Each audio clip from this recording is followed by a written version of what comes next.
Good morning mga ka-road trip. Eto, nasa bahay lang tayo. So, hindi tayo pwedeng mag-travel na malayo. Kaya, today, ibang video ang mapapanood nyo. So, papakita ko sa inyo kung anong klase o anong ginagawa ko pag nasa bahay lang. So, ngayon, ang ipapakita kong video ay about breeding ng mga fish, yung mga pang-aquarium na isda. So, today, yan ang mapapanood nyo. So, subukan kong ipakita sa inyo kung paano ako mag-breed ng local comet o swordtail. So, ayan. Try kong pakita ko sa inyo. A jolt and then you'll die.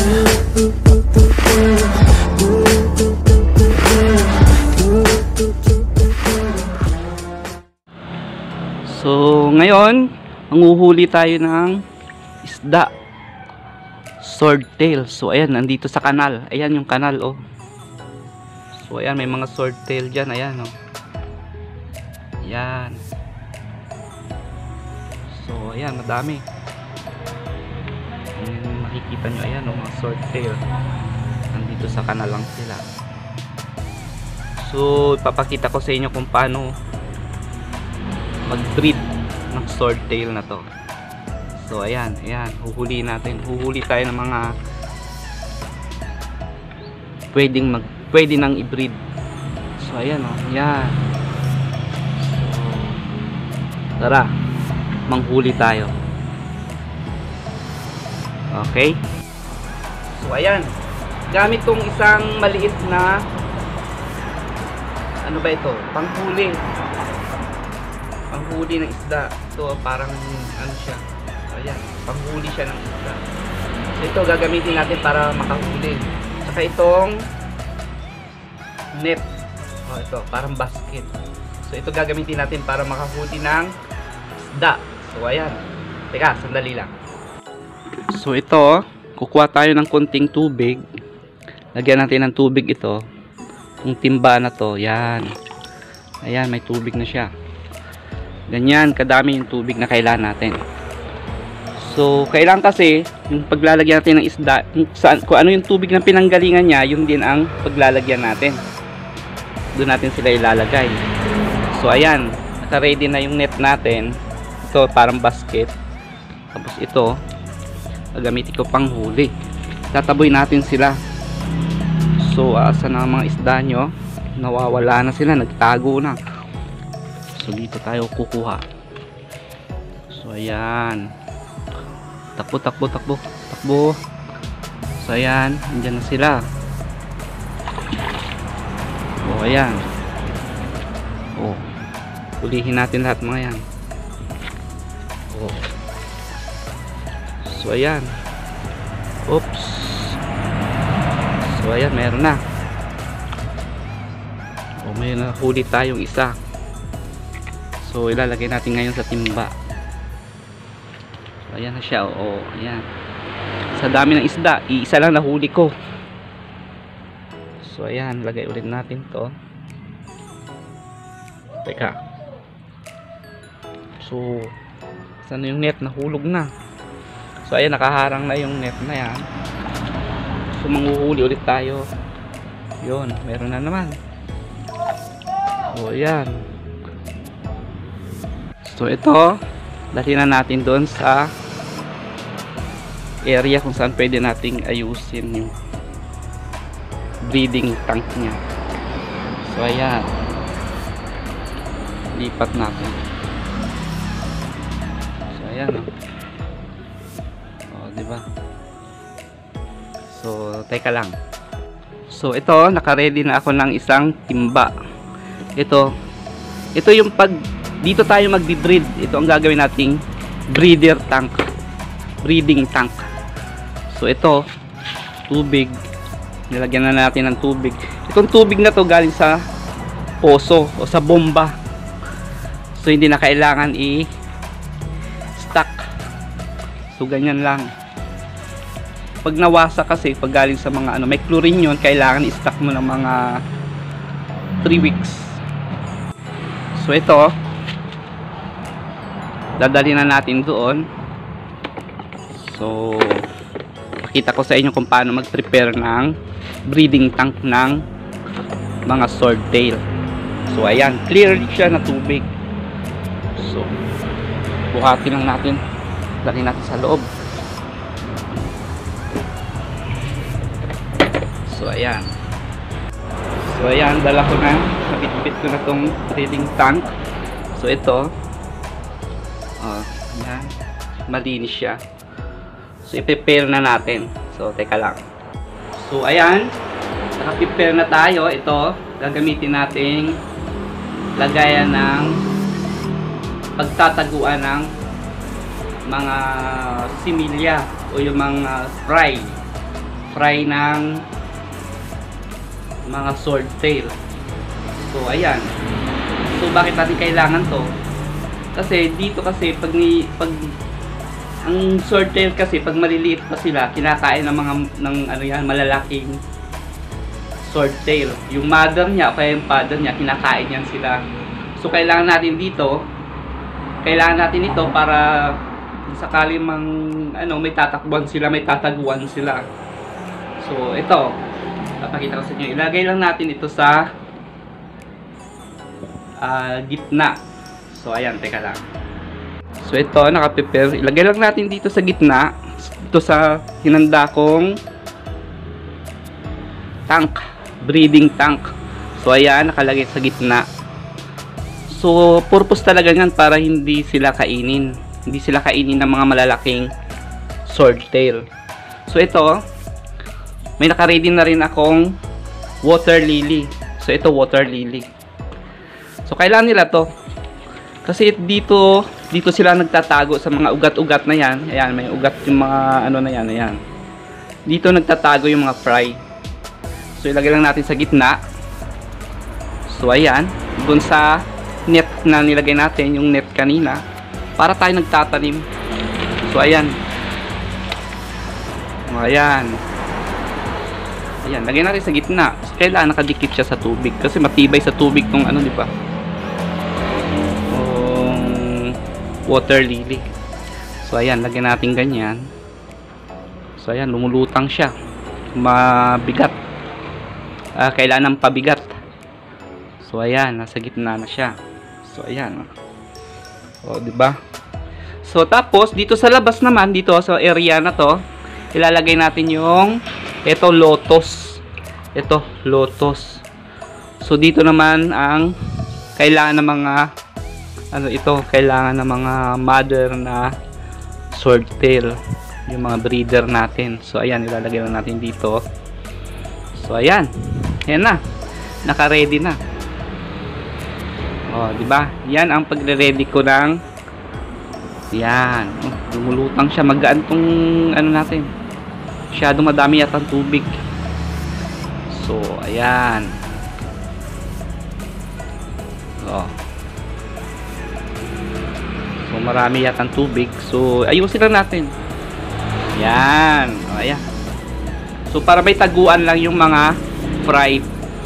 Kung sakaling kainin sila, may tatakbuhan kaagad sila.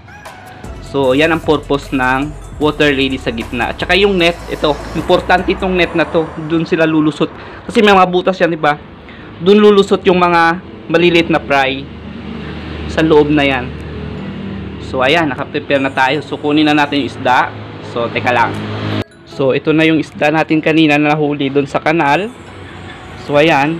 Pipiliin naman natin ngayon ang male at saka female. So, ayan, tingnan natin. Pakita ko rin sa inyo kung paano tingnan kung alin yung male at saka yung female na swordtail. So, ayan, teka lang. So, ayan, kukuha ulit tayo ng tubig sa kanal na pinagkuhanan natin kanina ng swordtail. Kailangan kasi yung tubig na pinanggalingan niya, sabi ko nga, yun din ang paglalagyan natin. So, ito, nakakuha na tayo ng ganito. Okay na yan. So, ito, lalagyan natin ng swordtail. So, ayan. So, ngayon, huhulihin natin yung swordtail. So, ilagay natin doon sa naka-ready na. So, ayan. Mamimili tayo ng male at female na swordtail. So, ayan, mangunguha tayo dito sa hinuli natin. Ito. So, ito.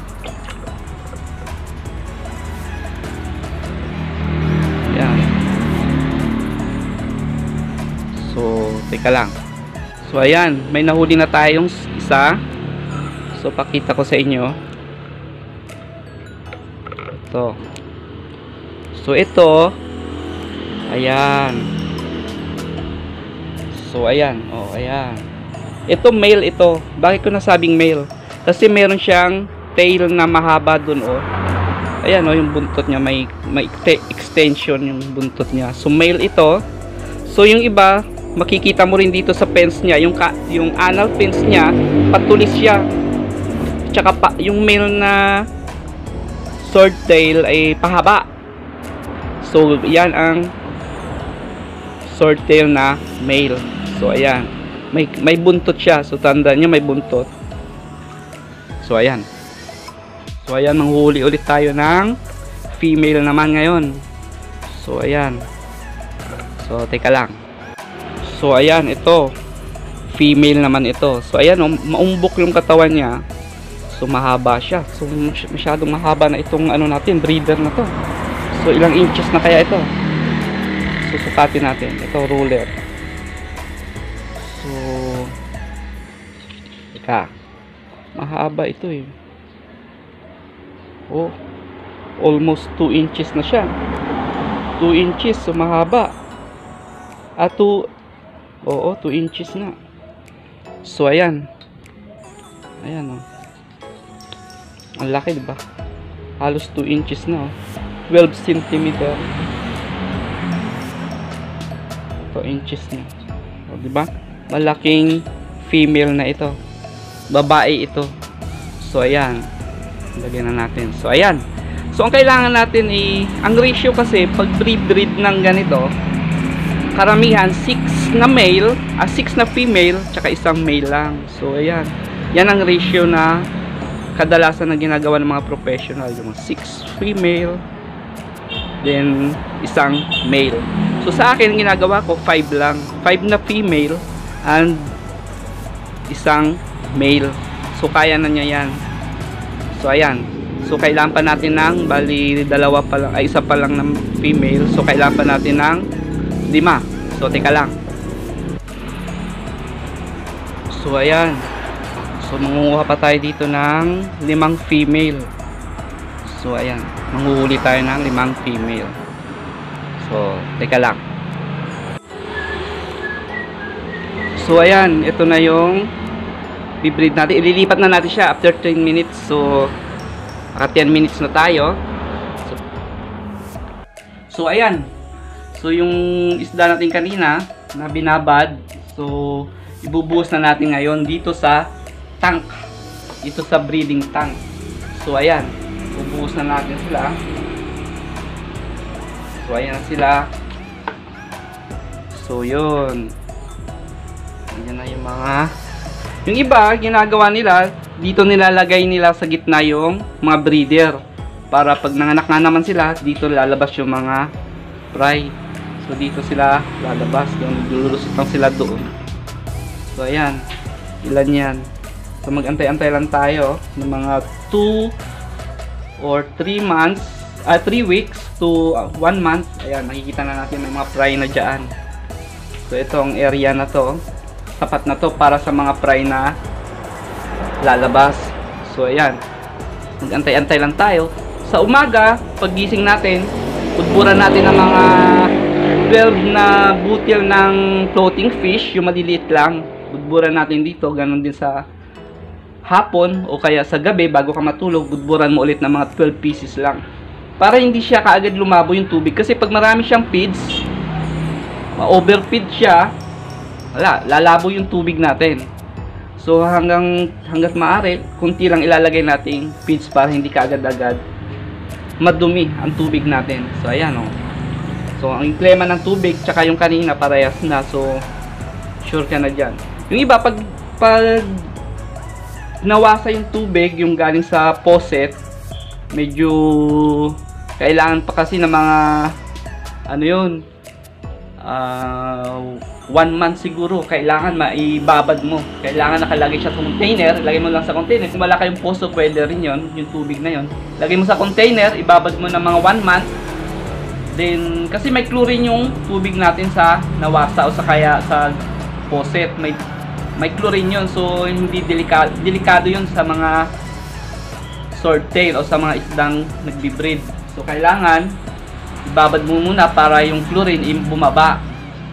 So, hindi siya maihalo. So, ganun lang. So, pwede rin nawasa. Pwede rin tubig na galing sa poso o sa bomba. So, ayan. So, wag nyo lang kalimutan na pakainin. Kasi yun, hihina sila. Baka mamamatay din yung mga breeder natin pag hindi sila kumain. Pakainin nyo lang umaga, tsaka gabi. So, kunti lang naman yan na pagkain. Sa akin kasi yung pinapakain ko, mga commercial feeds lang. Hindi ako kumukuha ng yung mga tinatawag nila, yung mga parang kiti-kiti sa bukid at pinapakain nila. So, ito lang sa akin, ganito lang. Kasi matrabaho. So, hindi ko kailangan ng gaanong trabaho. Marami na tayong trabaho. So, commercial feeds lang. Pwede na rin yun. Nabubuhay naman sila. So, ayan. So, sa mga gusto ng mga ganitong hobby, magandang hobby ito. Hindi lang basta hobby, mapagkikitaan nyo pa. So, kahit nasa bahay lang kayo, gaya nito, pandemic, hindi tayo makalabas, hindi tayo makatravel nga. Kaya nga, nandito tayo sa loob ng bahay, hindi tayo makatravel. So, ito lang muna ang pinapalabas ko sa inyo. Kasi marami nagtatanong bakit hindi daw ako nag-upload ng mga videos ko. So, eto nga, mahirap nga lumabas dahil nasa pandemya. So, itong pagbibreed ko, ito ang hobby na maganda para sa mga gustong kumita. Ay, pa unti-unti. So, try nyo lang. Maliit lang naman ang puhunan ng magagawa nyo. So, kung may mga nasa bahay lang kayo, ayos na to. So, ayan. Sana nag-enjoy kayo sa video na to. Ha? So ayan mga ka-road trip, sana nag-enjoy kayo sa pinakita natin video ngayon. So ngayon, sa mga pinapaalala ko lang, hindi po ako professional na breeder. So pasensya na kung mayroong mga mali-mali. So sana DIY lang naman ito. Sa sarili ko lang na pag-breed.